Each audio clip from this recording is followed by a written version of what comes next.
কবি বলেছেন মা ডাকটা এতই মধুর, বারবার ডাকতে মনে চায়। মা বলে ডাক দিলে মনে শান্তি পাওয়া যায়।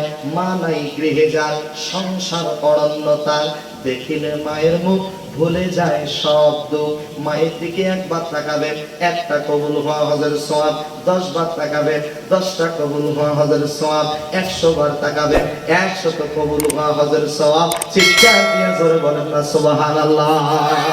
আমার ভাইরা, একজন মা সন্তানের জন্য কত কষ্ট করে, বিশেষ করে এই রাঙ্গামাটি। আমি যখন প্রথম কাবাঘর দেখতে পেলাম, আমার সাথে আমার গর্ভধারিণী মা ছিল, আমার একটা ছোট্ট ভাই ছিল। আমার মাত্র 6 বছর বয়সে আমার বাবাকে হারিয়েছি। মা দুঃখিনী এখনো বেঁচে আছে। মাকে বলেছিলাম, মা আপনি শুধু আমার জন্য দোয়া করবেন। আপনি যত দোয়া করেছেন আল্লাহ কবুল করেছেন। শুধু বাংলাদেশ নয়, শুধু ইন্ডিয়া নয়, পৃথিবীর বহু রাষ্ট্রে আল্লাহ পাক আমাকে যাওয়ার তৌফিক দান করেছেন। তবে একমাত্র শুধুমাত্র আমার গর্ভধারিণী মায়ের দোয়ার কারণে আমার মা আমার জন্য সব সময় দোয়া করে। কারণ মায়ের চোখের পানি নাকের ডগায় আসার আগে আল্লাহ তাআলা ওই মায়ের দোয়া কবুল করে নেন। ওই মাকে অনেকেই কষ্ট দাও, ওই বাবাকে অনেকেই কষ্ট দাও। অনেকেই মাকে বলে বুড়ি, অনেকেই বাবাকে বলে বুড়া। আমার দিকে তাকাও খুব মনোযোগ। মাকে কখনো বুড়ি বলা যাবে না, বাবাকে কখনো বুড়া বলা যাবে না। মা তো মা। কবি বলেছেন মা ডাকটা এতই মধুর, বারবার ডাকতে মনে চায়। মা বলে ডাক দিলে মনে শান্তি পাওয়া যায়। মা নাই গৃহে যার, সংসার অরণ্যতার, দেখিলে মায়ের মুখ ভুলে যায় সব দুঃখ। মায়ের দিকে একবার তাকাবেন, একটা কবুল হওয়া হজের সওয়াব। 10 বার তাকাবেন, 10টা কবুল হওয়া হজের সওয়াব। 100 বার তাকাবেন, 100 কবুল হওয়া হজের সওয়াব। চিৎকার দিয়ে জোরে বলেন না সুবহানাল্লাহ। একজন মা সন্তানের জন্য কত কষ্ট করে, বিশেষ করে এই রাঙ্গামাটি যুবকদের উদ্দেশ্যে বলতে চাই। যুবক ভাইয়েরা, মাত্র 2-3 মিনিটের কথা একটু আমার দিকে তাকান। একটা মা যখন প্রেগনেন্ট হয়, গর্ভবতী হয়, মেডিকেল সায়েন্স কি বলে আমার দিকে তাকান। সন্তানের পাগুলো থাকে মায়ের কলিজার দিকে, সন্তানের মাথাটা থাকে মায়ের জরায়ুর দিকে। সন্তানটা মায়ের পেটের মধ্যে আস্তে আস্তে করে বড় হয়। 1 ইঞ্চি, 1.5 ইঞ্চি, 1.25 ইঞ্চি, 2 ইঞ্চি আস্তে আস্তে করে বড় হতে থাকে। মায়ের কলিজাটা এই বরাবর, কলিজাটা চাপ দিতে দিতে উপরের দিকে উঠতে থাকে।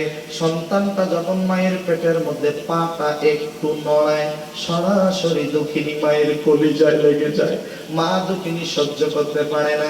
আপনারা খেয়াল করে দেখবেন, একটা বোন, আপনার ঘরে স্ত্রী আছে, খেয়াল করে দেখবেন 7 থেকে 8 মাস গর্ভধারণ করেছে, ভাত খেতে বসেছে, হঠাৎ করে বমি করে, পানি খাচ্ছে, হঠাৎ করে বমি করে, তখন কি করে? শুয়ে পড়ে, হেলান দেয়, কাইট হয়ে যায়। কারণটা কি জানেন? সন্তান মায়ের পেটে যখন লাথি মারে, মা সহ্য করতে পারে না। একজন বিজ্ঞানী বলেছেন, একটা সন্তান মায়ের পেটে লাথি যদি নাও মেরেছে, 5000-এর অধিক লাথি মেরেছে।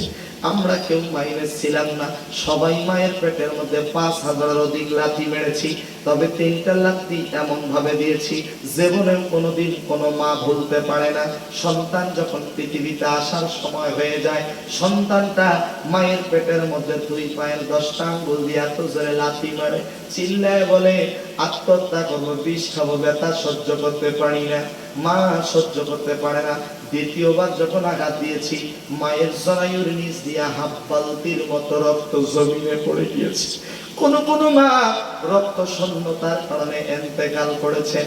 এই জন্য নবীজি হাদিসের মধ্যে বলেন, যে মা সন্তান প্রসব করতে গিয়া মারা যাবে, ওই মায়ের মৃত্যু আল্লাহর দরবারে শহীদের কাতারে কবুল হয়ে যায়। তৃতীয়বার যখন মায়ের কলিজা আঘাত দিয়েছিল, যুবক আমার দিকে তাকাও, কোন মাকে কষ্ট দাও? তৃতীয়বার যখন আঘাত দিয়েছি, মায়ের কলিজাটা ছিদ্র হয়ে গেছে। বিশ্বাস যদি না হয়, মেডিকেল সায়েন্স গবেষণা করে তথ্য বের করেছে। ভারতবর্ষে মেডিকেল সায়েন্স নিয়ে যারা পড়ালেখা করো, আমার এই কথাগুলো বড় কাজে লাগবে, খুব মনোযোগ। ডাক্তার মেডিকেল সায়েন্স গবেষণা করে তথ্য বের করেছে, সন্তান হলো দিল্লিতে, মা হলো পশ্চিম বর্ধমান। সন্তান যদি বিপদে পড়ে, পশু পাখি জানার আগে, টেলিফোন করার আগে পশ্চিম বর্ধমান থেকে মা যেন কেমনে টের পায় আমার সন্তানটা বিপদে পড়েছে। বিজ্ঞানীরা গবেষণা করে তথ্য বের করেছে, সন্তান যখন বিপদে পড়ে তখন মায়ের কলিজার ঘাটা যন্ত্রণা করে, ছটফট করে। পৃথিবীর সবাইকে ফাঁকি দেওয়া যায়, কিন্তু জনম দুঃখিনী মাকে কখনো কোনোদিন ফাঁকি দেওয়া যায় না। এই জন্য যুবকদেরকে বিনয়ের সাথে বলতে চাই, যুবক ভাইরা, জীবনে আর কোনোদিন দেখা হবে কিনা জানি না, এই দেখা জীবনের শেষ দেখা হতে পারে। আমিও কিন্তু তোমাদের মতো একজন যুবক। আমি প্রায় মালয়েশিয়াতে যাই। বাংলাদেশের একজন প্রিয় আলোচক ডক্টর মিজানুর রহমান আজহারি ভাই, আমার ভাই সহ মালয়েশিয়া সেন্ট্রাল মসজিদে একসাথে জুমার নামাজ আদায় করতেছি। বারটা ছিল জুমার দিন। আমার মা আমাকে কল দিয়েছে, আমি কলটা কেটে দিয়ে মাকে ফোনটা ব্যাক করে মাকে সালাম দিলাম, বললাম মা কেমন আছো? মা হাওমাও করে কেঁদে কেঁদে বলছে, বাবা আমার মনটা কেন যেন ছটফট করতেছে, তোমার কিছু হয়েছে নাকি? কথাটা শোনার সাথে সাথে আমার চোখ দিয়ে দরদর করে পানি পড়তেছে, কারণ ওই দিন আমার 103 ডিগ্রি জ্বর। মিজান ভাই আমাকে ঔষধ বের করে দিয়েছে, আমি ঔষধ খেয়েছি, প্রচন্ড জ্বরের মধ্যে আছি।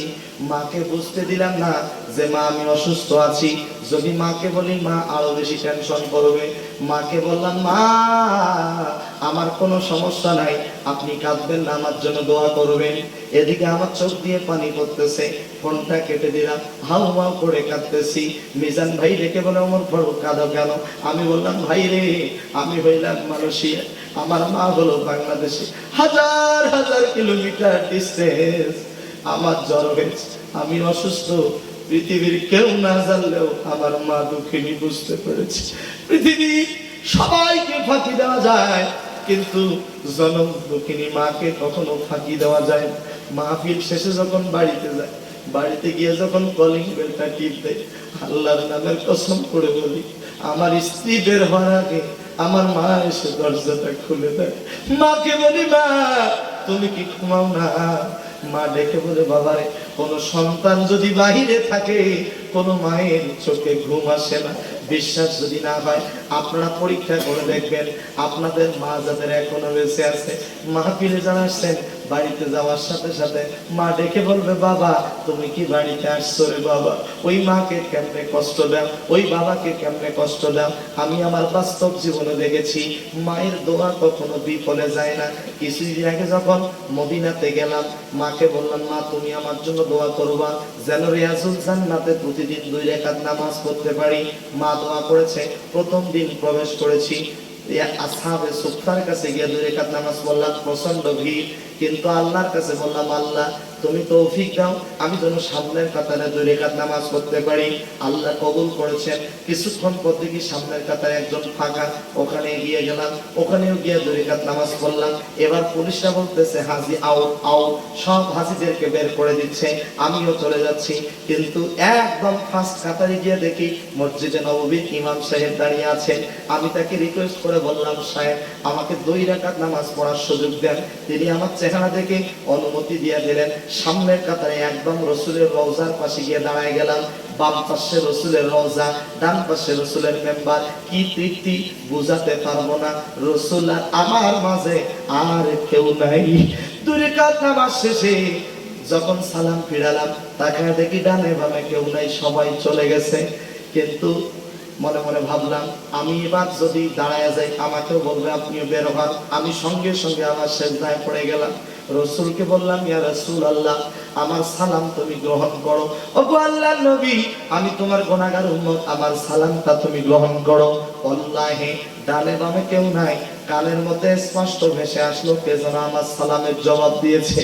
আমি কান্না করতে করতে অস্থির হয়ে গেলাম। আমি এই শব্দ কোথা থেকে পেলাম? আল্লাহু আকবার। রিয়াজুল জান্নাত থেকে বের হয়ে গিয়ে দেখি মদিনার চত্বরে আমার গর্ভধারিণী মা সবুজ গম্বুজের দিকে তাকায়া 2 হাত তুলে দোয়া করতেছে। আর মায়ের চোখের পানি দিয়ে মায়ের হিজাবটা ভিজে গেছে। তখনই আমি বুঝতে পারলাম যে আমার মায়ের দোয়া আল্লাহ তাআলার আরশের জিমে কবুল হয়ে গেছে। সাথে সাথে মায়ের পা দুটো জড়িয়ে ধরে মায়ের পায়ের তালুর মধ্যে বারবার চুমু খাচ্ছি আর বলছি, মা রে, ও মা।